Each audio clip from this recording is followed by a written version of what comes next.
Hey, Dave the Fryer Collector here, doing a little live stream testing.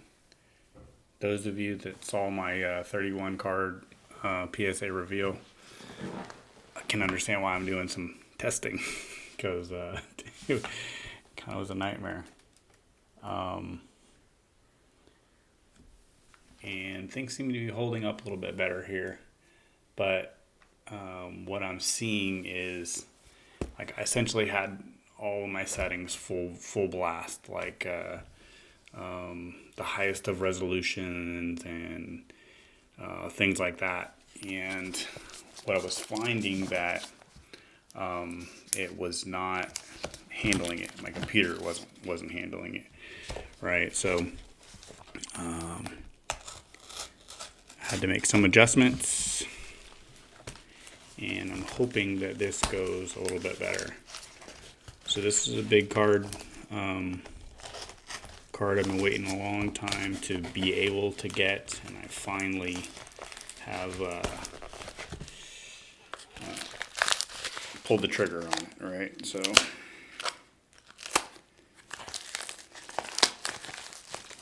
very well packaged, cannot complain about that. Let me see if I can pull up. Usually it gives me a chat doc. View docs, chat. See if anybody's in.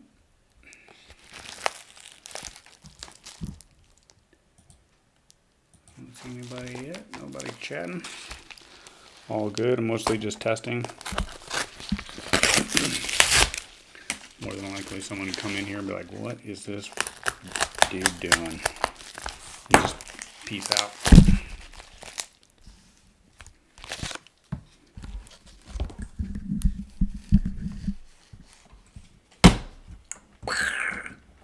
Testing. That's why they call it testing. Could just call it screwing stuff up. Figuring it out. So what I'm going to get down to is like just to see if this cam, this one here, is off. 1, 2, 3, 1, 2, 3.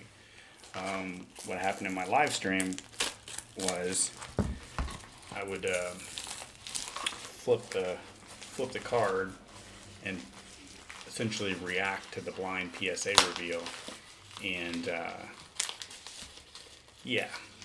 something like that. The timing's not right, or the sync is out of sync. I mean, it just makes for a horrible experience. Holy cow, this is package in a package in a package. Man. If you look at some of my earlier YouTube videos, if anybody ever does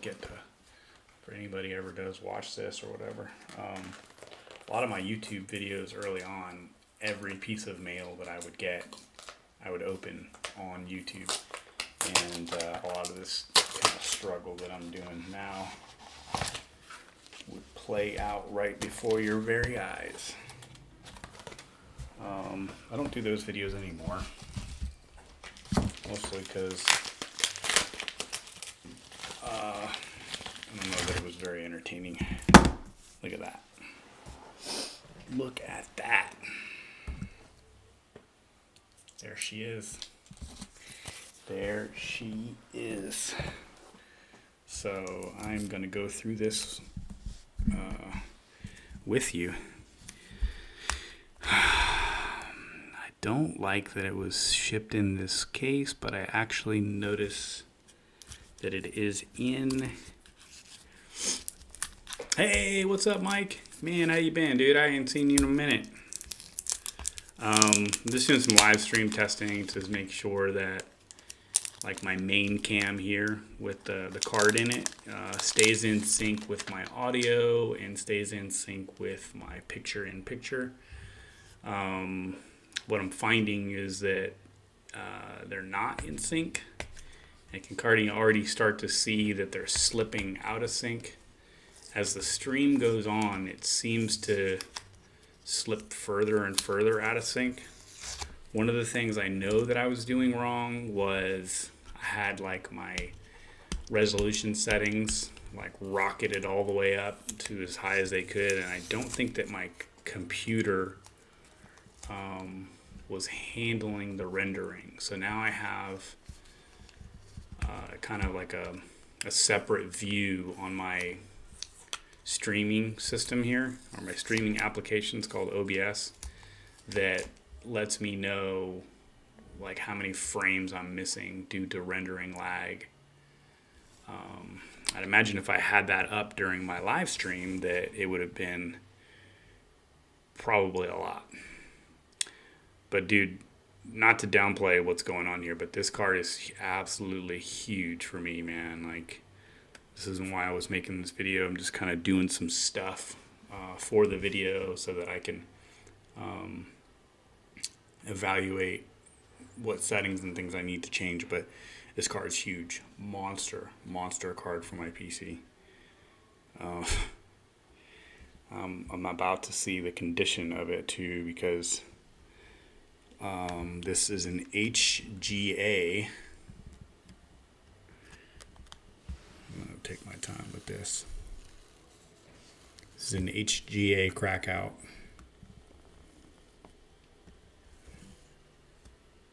I'm going to be very, very careful.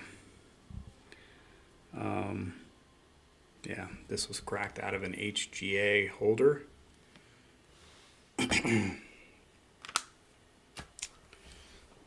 Everything aside. Thanks, man. I appreciate that, Mike. So he said that the back surface had some imperfections on it. Oh yeah, I can see it. Hey, man, I'm not sure if you can see those, but there are some whoa, and they just keep going. I wonder how bad PSA is gonna hit those.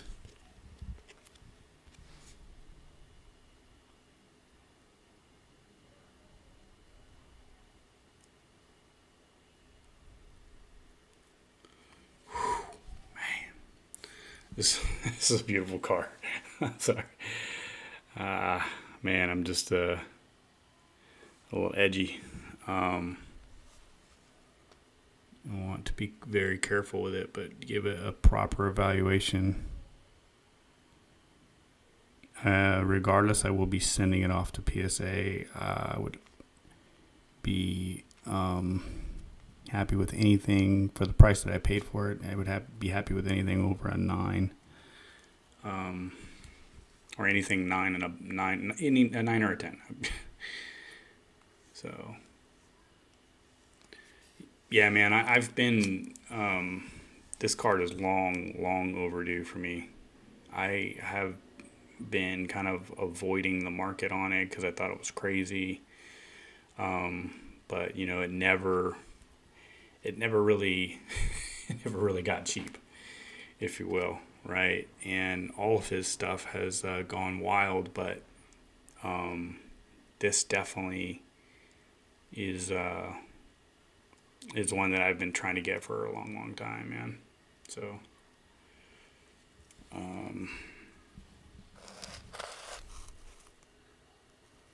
gosh, I think the front surface looks really good. It's just really hard to see on the cam, but back surface has these print lines top to bottom this way. And they are really odd, and I really just don't know how PSA is going to judge those. Yeah, definitely sending it to PSA.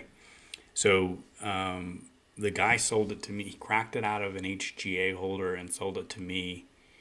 And it had an 8.5 surface. The front surface, I'm looking at it. It looks great, but there is these lines on the back.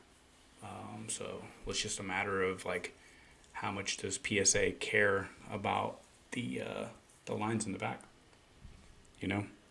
Okay, cool. Let me leave this here and I'm gonna grab a holder.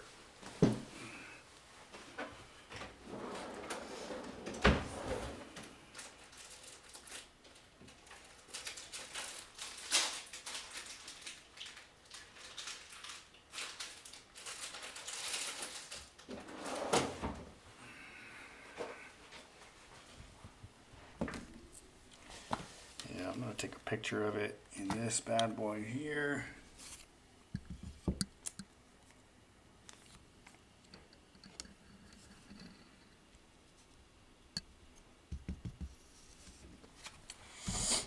going to get a pic and then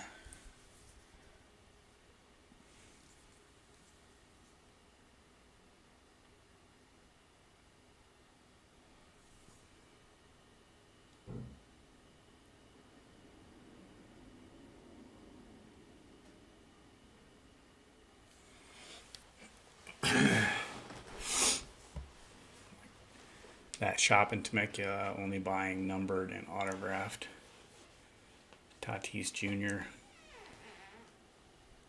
I don't know. I know the guy Chad from Next Level Breaks is his Instagram.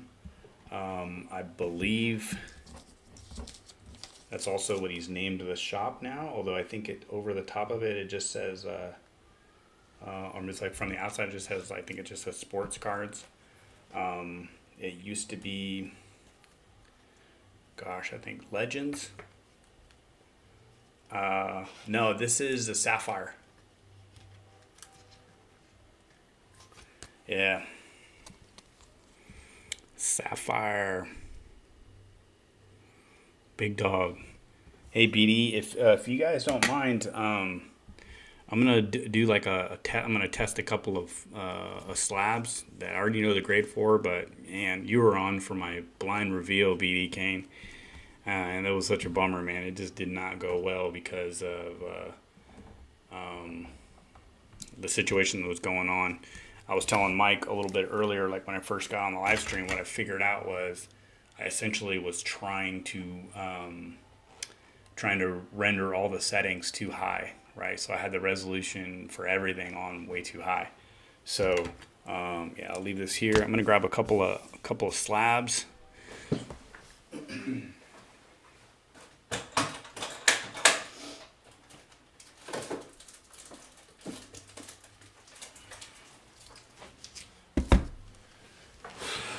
Grab a couple of slabs and do a little PSA reveal test. This is my girl right here, though, man. Not sure.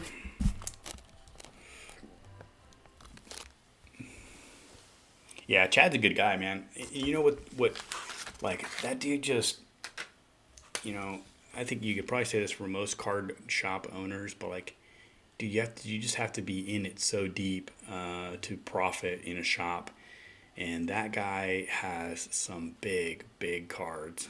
It just amazes me every time you get to talking to him. And, he'll tell you, and it almost seems like lavish. You're like, dude, no way. There's no way that you have or have owned or have held or, whatever you want to call it, man. Like, he just has these stories of cards that are just absolutely insane. One card that he has that I really enjoy is Tony Gwynn O-Pee-Chee PSA 10. So Tony Gwynn 1983 O-Pee-Chee PSA 10. I want to say the population on it is like 36. Now he's asking something super silly like 22,000 or something ridiculous for the card, but the fact of the matter is the card is nearly impossible to gem, and he's got one. It's a low pop and Hall of Famer, yada yada yada. But all right, so I'm going to try to see if this timing is right. All right, so this is a 2019 Bowman Chrome autograph relic orange Tatis. It's a 9. It's a 9. So seems like the timing is good. Can you guys tell me if that was PD Blaze, man? You were in the debacle. Is this working out any better? I love this card, man. I got it off of a guy on Instagram. I believe his handle is 1900 cards, 1900 cards. But he was really good, man. He worked with me and bought that off him. So great card. And let's do another one. So this is another one of my favorites. It's a die cut. Teen. Die cut teen. And another one, this, I believe this is our archives. 1960s 10. 1960 All-Star Rookie.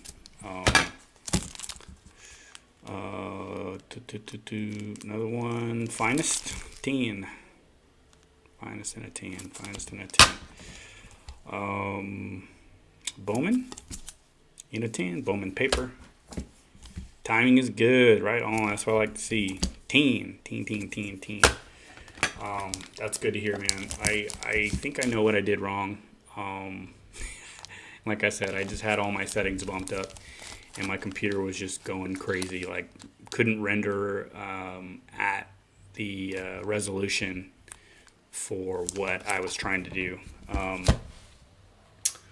So another thing I wanted to try out was PSA set registry.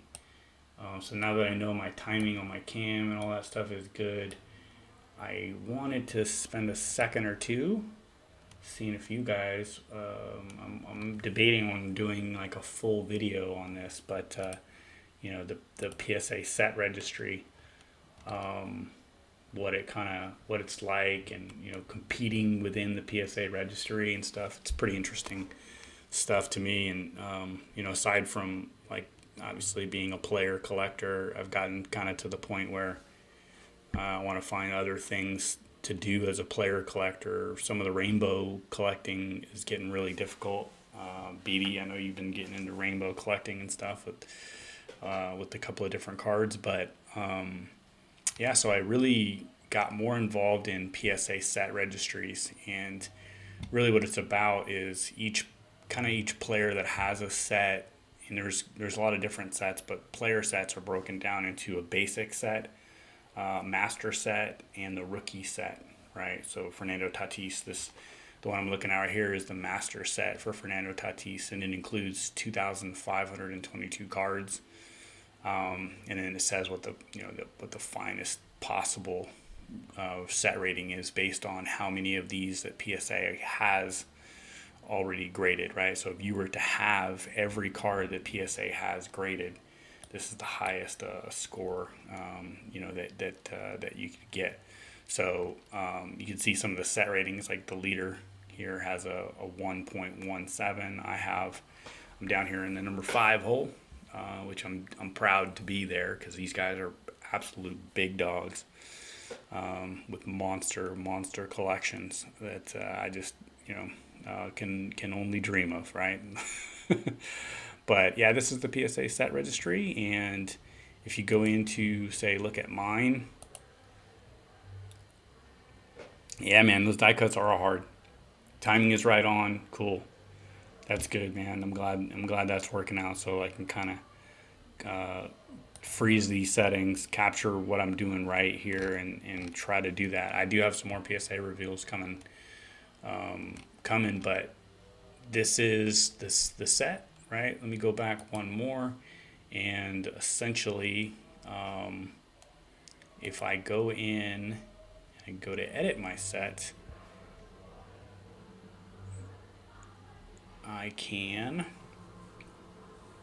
of course my internet would lag.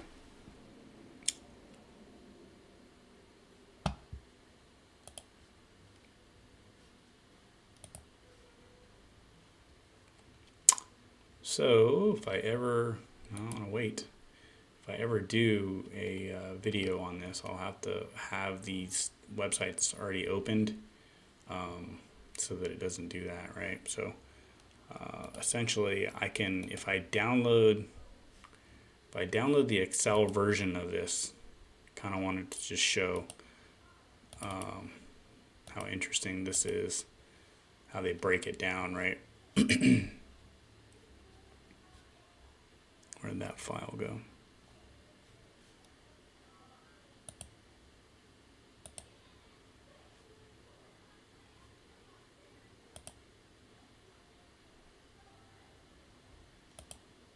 Okay, open the file. Open the file.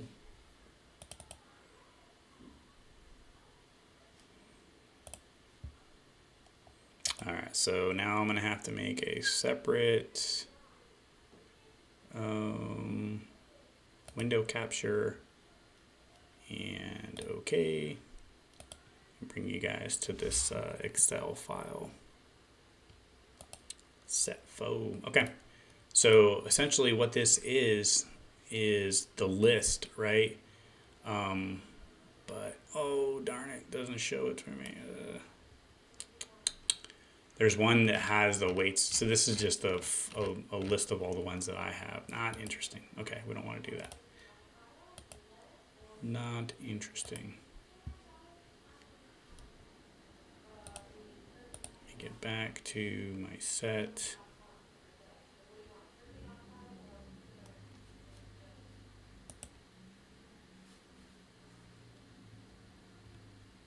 If I go to my set,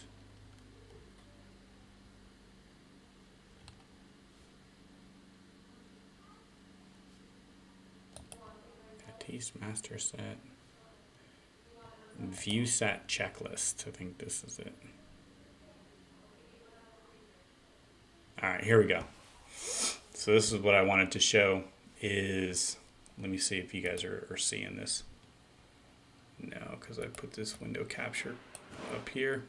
Let me change my window capture back to the PSA set registry checklist. All right. Cool. Those that are still with me, or those that ever will check this again, can kind of see what I'm talking about. But so weights. This is the important part about how to make your money on a registry, whether it's a Tatis registry or any PSA registry. But cards are assigned weights, right? So, for example, some of these big dog, like this Bowman Prospect, 2016 Bowman Prospect Gold. Now this is the paper, is weighted at a 7, right? Wow, a crazy insane card like this, 2016 Bowman Prospect. I mean, this is like an $80,000 card, depending on the grade, right? But this one is weighted a 9, right? When say your standard, like more of your base cards, those are weighted typically in a 1, right? So what you want to try to do is you want to try to find cards that have a high weight that that are relatively inexpensive. Like if you can find a card with a weight of a 4 and it's like a $50 PSA 9 or $100 PSA 10, then you're making good progress on the checklist. So that is that. I always thought that was pretty interesting. I never really knew a whole lot about the set registry and what it was about until I started kind of just putting all my stuff in PSA's website and then kind of looking at they have a what if tool that you can essentially see how you compete if you were to add, say, this card, right? So I can go in and I can say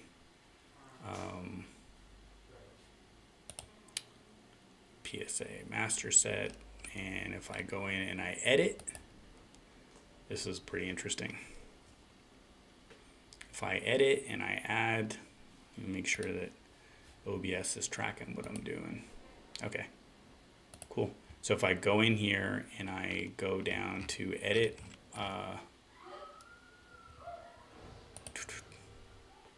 keep going into the wrong menu. All right, I need to go into my actual set, edit, and then I can use this tool right here. So this is the what if tool. And again, it's lagging on me.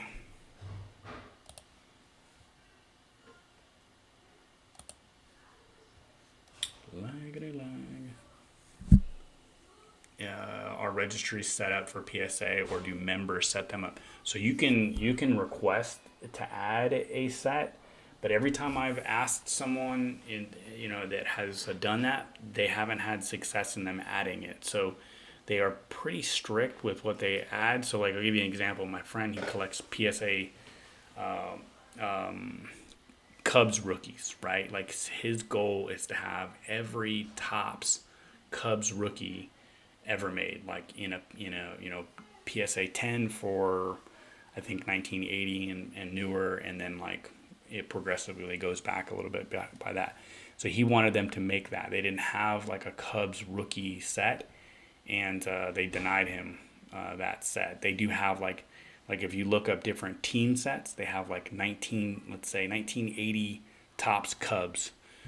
So if there was 25 players in the set, there would be 25 cards, obviously, in that set or in that configuration. But yeah, they're pretty good about team sets and player sets.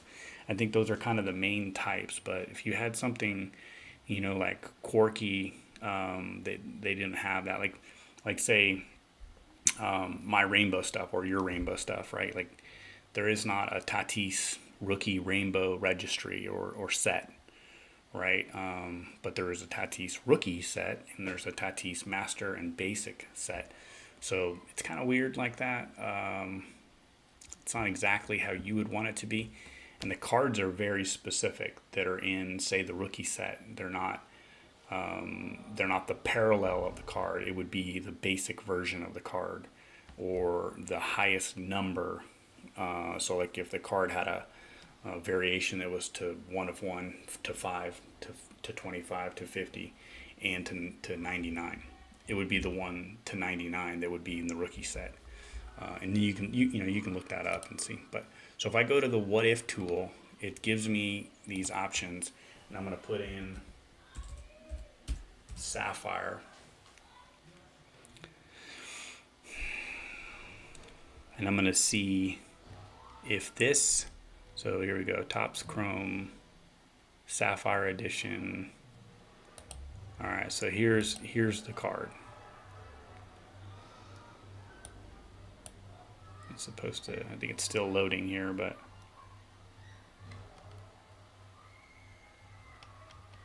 yeah, so 2019 Sapphire.